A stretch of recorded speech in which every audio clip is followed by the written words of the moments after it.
Sir నేను Vijay Kumar sir. ఈ సభ నెక్స్ట్ మంత్ పెట్టుకోమన్నాం సార్. నెక్స్ట్ మంత్ అలా కాదు సార్. నెక్స్ట్ మంత్ 10 రోజులుగా పబ్లిసిటీ చేసి 10 రోజులుగా కార్యక్రమాలు సార్. ఇప్పుడు పబ్లిక్ మీటింగ్ జరిగేది రేపు జరిగేదానికి ఈ రోజు ఎలా తీసుకుంటారు సార్ పర్మిషన్?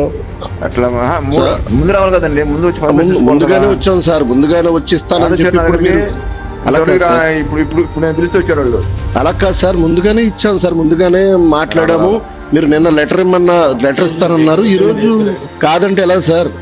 వేల రూపాయలు, లక్షల రూపాయలు ఎలా ఎవరు చెల్లిస్తారు సార్? లక్షల రూపాయలు నాకేం తెలుసు, నన్ను అడిగించాడంటే.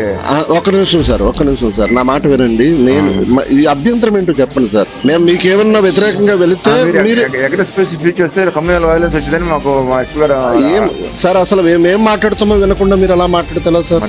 మీరు ప్రీవియస్ హిస్టరీ తెలుసు కదా నాకు. మీరు ప్రీవియస్ గా ఏం మాట్లాడారు మొత్తం వీడియోలు ఉన్నాయి కదా మా దగ్గర.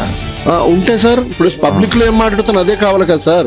ఏం మాట్లాడాను సార్ ప్రీవియస్ వీడియోస్ లో? సభలకు సంబంధించిన విషయాలే కదా సార్ మేము మాట్లాడేది. ఏ అంశం అయితే మేము